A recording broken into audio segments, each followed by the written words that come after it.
A u zhvlerësuan primaret në fakt? Shiko, procesi primareve është risi. Pra për herë të parë u bën në 6 mars të 2022-shit, për herë të dytë u bën për 14 maj në 2023-shit, dhe për herën e tretë u bën për 11 maj në 2025-s. Kur ishte gara për kandidat për bashkishë, shumë kollaj. Ai që merr më shumë, madje rregulli do të marri 50+1%, që shkuan dhe në balotazh. Do dilte për të garuar për një post që është kryetari i bashkisë. Nuk u bën primare për këshilltarët bashkiak, kurse formula për të bërë primaret për parlament është pak formulë më komplekse. Duke marrë në konsiderat që ne do dalim dhe me një listë përbashkët me gjithë aleatët. Se nëse do ishte kodi elektoral i vjetër që dalim në koalicion para elektoral dhe se cili ka listat e veta, do ishte më kollaj. Dhe si pas peshës, një listë do prevalon të bit tjetrën.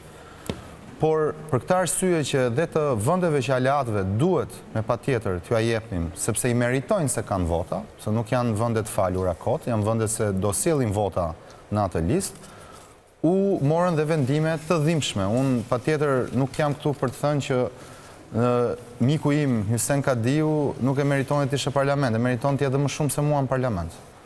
Dhe për këtë e them me bindjen më të plot dhe me përgjegjësinë më të madhe. Por ajo është një nga tmetat e primares tonë, një nga tmetat e primares tonë. Më i votuar i primareve të Tiranës. është një nga tmetat e primares tonë, por siç ka pasur dhe merita në qarqet e tjera përsëri primarja. Në Shkodër janë futur 2 persona nga primarja. Mashkulli më i votuar, femra më e votuar. Në Lezhë është futur femra më e votuar. Në Durrës është futur mashkulli më i votuar. Në Vlorë, bashkë me zonjën më të votuar. Në Vlorë është futur zonja më e votuar dhe mashkulli më i votuar. Në Korçë, po e njëjta gjë, mashkulli më i votuar, zonja më e votuar. Pse bëri përjashtim Tirana nga ky rregull? Sepse prej hapësirave që dhanë pakti me koalicionin, me aleatët.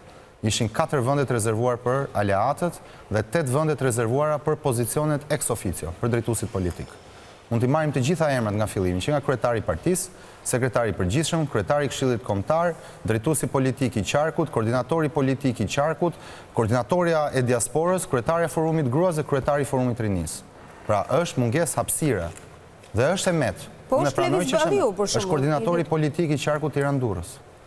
Pra është ex officio përsëri. Pra, unë Tiranën e shoh një tëmet të madhe, si të Hysen Kadiut, si të Jorida Tabakut, sepse nga mungesa e hapësirës, jo nga jo merita e tyre. Për këtë e them dhe publikisht, ta dëgjojnë të tërë, është e met e primares. Por është më mirë të bëjmë primare, a mos bëjmë primare. Pra nëse primarja ka prodhuar në 80% qarqeve, s'ka prodhuar në 20% qarqeve, është një e met që herën tjetër duhet ta korrigjojmë.